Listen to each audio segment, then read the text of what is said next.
Project 1065, Chapter 46, Blood and Honor.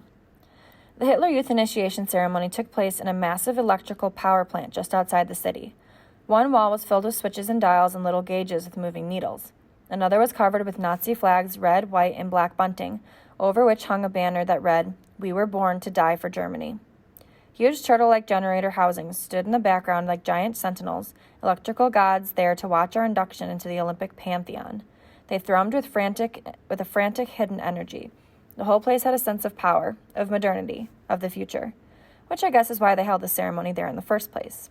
The youth were all those things to Nazi Germany: its strength, its break from the past, and its hope for the future. Even I was impressed. I made a mental note of its location so the Allies could bomb it. An adult Hitler Youth leader, the first one I'd seen all day, stood on a raised metal walkway. Teenagers like Horst ran the smaller troop meetings, but adults from the Hitler Youth administration showed up for bigger missions and medal ceremonies like this one. We listened while he gave a short, boring speech, and then each of us who had passed the initiation tests was called forward to take the Hitler Youth oath. With the last name starting with O, I came in the middle. The Hitler Youth leader told me to put my hand on a folded flag. The flag was called the Blood Banner. The legend had it that this banner had been dipped in the blood of the Hitler Youth's greatest martyr, Herbert Quay Norkus, who had been killed by a gang of communist boys back in the days before the Nazis ruled the whole country. I didn't believe it.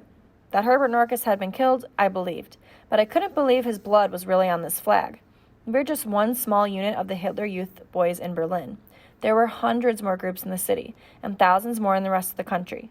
If every one of the hundreds of blood banners used to initiate the new Hitler Youth members all over Nazi Germany had been dipped in the blood of Herbert Norkus, they must have wrung this poor guy out like a sponge before they buried him. When every last one of us had touched the blood banner and recited the oath, the Hitler Youth leader smiled down on us. "In completing this test, you have fulfilled but a small part of your duty to the fatherland," he told us. "You do so with pleasure, for millions of your young comrades do the same. You have become a soldier for Adolf Hitler." He set the needle on a gramophone recording of a trumpet fanfare, and then we sang a couple of Nazi songs.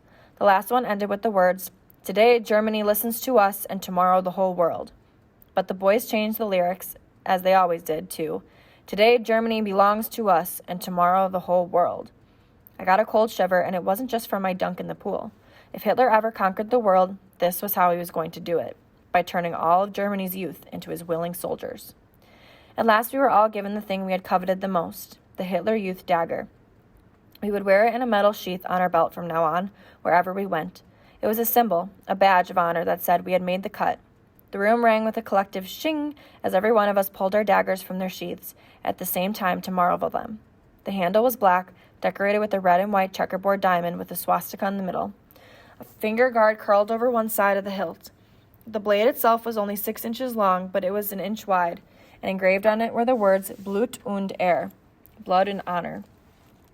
"Live faithfully, fight bravely, and die laughing, for you are now officially Hitler Youth." The boys cheered, and I raised my fist and pretended to be happy. Nobody cared. As soon as the cheer ended, everyone stampeded over to the bulletin board. It was time to learn which Hitler Youth sections we'd been assigned to.